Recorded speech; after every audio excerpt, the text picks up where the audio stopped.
सैयदना उमर फारूक रज़ी अल्लाह ताला ने जिस खातून के रोते बच्चों को देखा था, तो जब आप सामान बैतुल माल से उठाकर जा रहे थे उनके पास, तो आपके गुलाम हज़रत असलम ने कहा कि अमीरुल मोमिनीन ये मुझे पकड़ा दें। आपकी कमर दोहरी हो रही थी आटे और खजूर और घी के बोझ की वजह से, जो बोरियां आपने उठाई थी अपने बैतुल माल से उस खातून तक पहुंचाने के लिए, जो मदीना से बाहर अपने बच्चों को हांडी के ऊपर पानी उबाल कर उनको बहलाने की कोशिश कर रही थी। तो उमर फारूक ने अजीब जवाब दिया। आप इससे उस खुदा तरसी और खुदा खौफी के आलम का अंदाजा लगाएं कि एक शख्स जिसकी फौजें पूरी दुनिया के अंदर फतूहात पे फतूहात कर रही हैं, कोई हफ्ता ऐसा नहीं गुजर रहा जिसमें उनको दुनिया के किसी शहर या किसी मुल्क के फतह होने की खबर नहीं मिल रही। दुनिया के इतने ताकतवर तरीन इंसान जिसने कैसर और किसरा की बादशाहतों को जूते की नोक पे रख के उड़ा दिया, दुनिया की सुपर पावर्स को खत्म कर दिया, और इस वक्त वो एक बिला शिरकत गैर उन्हीं की फौजें पूरी दुनिया के अंदर फतूहात पे फतूहात कर रही हैं। लेकिन उस हुक्मरान और उस अमीरुल मोमिनीन की खुदा खौफी का आलम यह है कि जब असलम ने यह कहा, गुलाम ने यह कहा कि ये मेरी पुश्त पर लाद दे ताकि वहां तक मैं पहुंचाऊं, तो उसकी तरफ देखकर फरमाया कि असलम, क्या तुम इस बात की जमानत देते हो कि मेरा ये बोझ क़यामत के दिन भी तुम उठाओगे? मुझसे जो पासपोर्ट अल्लाह की तरफ से होगी उसके जवाब तुम दोगे, तब दुनिया के अंदर मेरा बोझ उठाओ। और अगर मुझे अपना बोझ क़यामत के दिन और अपने सवालात जो अल्लाह मुझसे करेगा मेरी जिम्मेदारियों के एतबार से, उसके जवाब अगर मैंने देने, तो फिर मुझे ये उठाने दो, मुझे अपना बोझ दुनिया में उठाने दो, ताकि आखिरत के अंदर मैं अल्लाह ताला के सामने उसका जवाब दे सकूं। इस खुदा खौफी की कैफियत वाले लोग आज हमारे यहाँ ओहदा और मनसब हमारे अखलाक पर किस तरीके के साथ असरअंदाज होते हैं। आज हम फजर की नमाज के बाद एक मुख्तसर सी हदीस पढ़ते हैं। आज ही हम ये हदीस पढ़ रहे थे, आज फजर की नमाज के बाद। हज़रत अनस इब्न मालिक रज़ी अल्लाह ताला अन्हु हुज़ूर सल्लल्लाहु अलैहि वसल्लम के खादिम रहे, और उन्होंने खुद उनकी अपनी ज़बान से अल्फाज हैं कि ख़दमतु रसूलुल्लाह सल्लल्लाहु अलैहि वसल्लम 10 सिनीन, कि मैंने 10 साल नबी करीम सल्लल्लाहु अलैहि वसल्लम की खिदमत की, और जब मैंने खिदमत शुरू की तो मेरी उम्र 8 साल थी।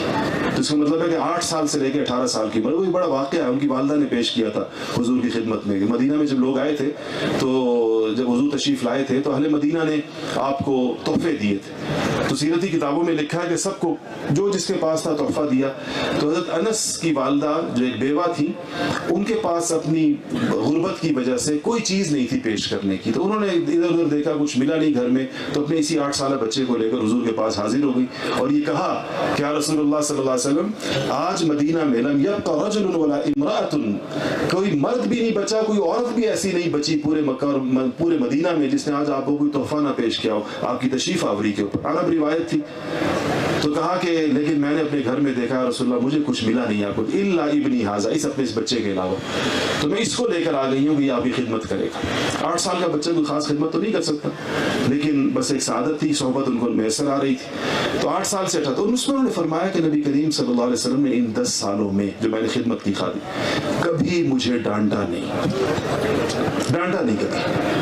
किसी काम के न करने के ऊपर तुशरुई से ये नहीं पूछा कि ऐसे क्यों नहीं किया, और किसी गलत काम के कर देने पर, गलती हो जाने पर इस पर नहीं डांटा कि ऐसे क्यों किया। और अगर किसी और ने भी मुझे डांटा किसी बात के ऊपर, तो मुझे उसको आप सल्लल्लाहु अलैहि वसल्लम ने तलकीन फरमाई कि छोड़ दो कुछ। अब आप बताएं कि ये आप नबी करीम सल्लल्लाहु अलैहि वसल्लम की मनसब को देखें और एक खादिम के साथ मामले को देखें, और हम अपने आप को देखें।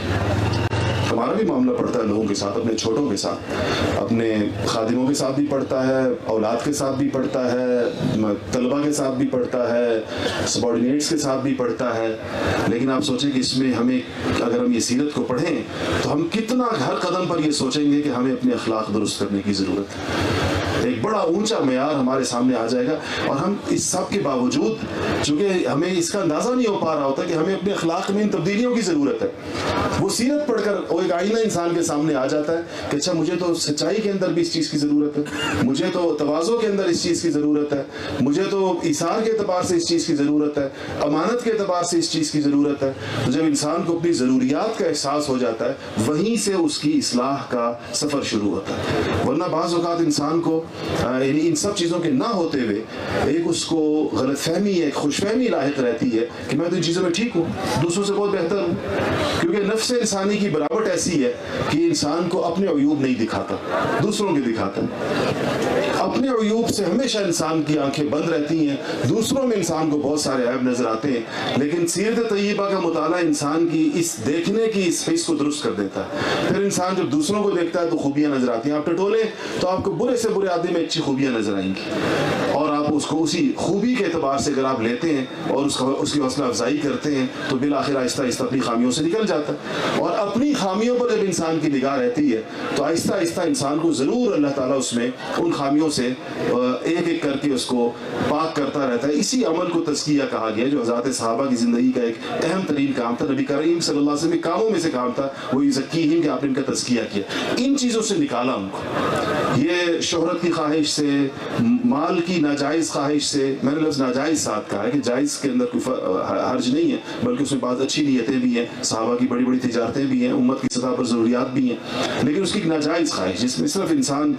تعیشات اور عیش و عشرت کا دل دادا ہوتا ہے، اس سے اس کا باہر نکلنا اور اپنی بہت ہی ذاتی قسم کی زمین ذات کے گنبد میں اپنی زندگی گزار لینا، اپنے مفادات کے علاوہ دنیا میں کوئی اور کام نہ کرنا، ان چیزوں سے جو نکلنا، خاص طور پر جب انسان رسمی تعلیم کو پورا کر لے. ہمارے ہاں جب بچہ چھوٹا ہوتا ہے تو ہم سے کہتے ہیں تم پڑھ لو گے تو ٹھیک ہو جاؤ گے. اب جو پڑھ چکے ہیں وہ کیسے ٹھیک ہوں گے